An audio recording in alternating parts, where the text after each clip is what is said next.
मैं जब कहानी पढ़ रहा था मुझे भी एक्सपेक्टेशन थी थोड़ा माहौल बनेगा।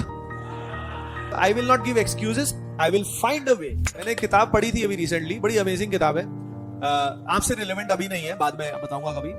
तो उस बुक में एक स्टोरी थी, उस स्टोरी में एक लाइन थी बड़ी अच्छी कि with determination you will always find a way. ये आप कभी लिख लेना कहीं, अभी नहीं but overall, with determination you will always find a way. मतलब अगर आपको कोई चीज करनी ही है तो रास्ते में कुछ भी परेशानी आ जाए you will find a way.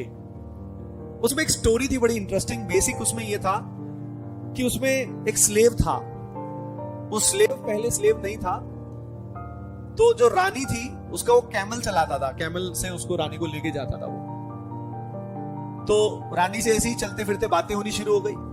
Romantic angle नहीं है इसमें कोई भी। कई सोच रहे होंगे अच्छा ओह रानी कैमल माहौल बहुत बढ़िया, ऐसा कुछ नहीं है।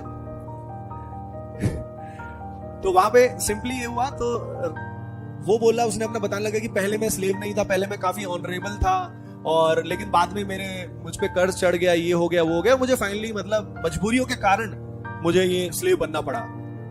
लेकिन जो रानी थी उसने उसको बोल दिया कि नहीं तो स्लेव ही है, तू फालतू बोल रहा है। अगर तू स्लेव, तेरे अंदर सोल स्लेव की नहीं होती, एक फ्री मैन की होती, तो तू फाइट करता और तू ऐसे भाग के वहां से नहीं आता जहां से भी मतलब कर्ज वर्ज था, ये था वो था।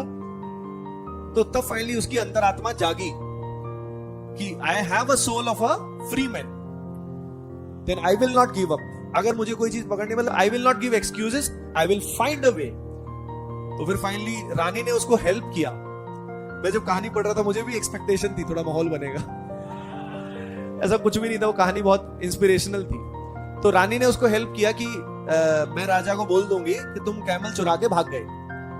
कैमल लेके वो चला गया, भाग गया मतलब कैमल लेके। तो बीच में उसको जिस सिटी में जाना था, उस समय मैप्स वैप्स तो होते नहीं थे कि ये रहा गूगल मैप चलो कैमल लेके निकल।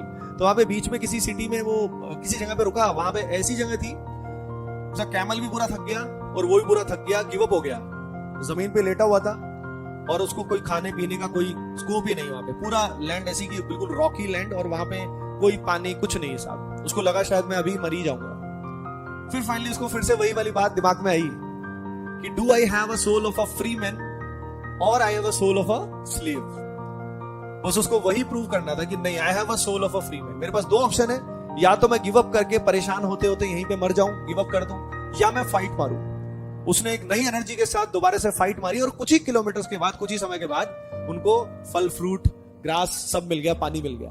एंड फाइनली वो वहां पहुंच गया अपनी जगह जहां पहुंचना था। वहां पे उसने सबको फेस किया, उसने सारे जो कर्ज थे वो एक एक करके चुकता किए, और फाइनली वो काफी रिच आदमी बना। तो वो अपनी कहानी बता रहा था कि कैसे मैं एक स्लेव था और मतलब स्लेव बन गया था बीच में, और फाइनली कैसे मैंने अपना जो स्लेवरी थी उससे मैं फ्री मैन बना। तो ये एक ओवरऑल वैसे कहानी का ये बड़ा अमेजिंग, इसका कंक्लूजन यही था, यही लाइन थी, with determination you can always find a way. समझ रहे हो? वो कहते हैं जहां चाह वहां राह, दैट्स द गेम।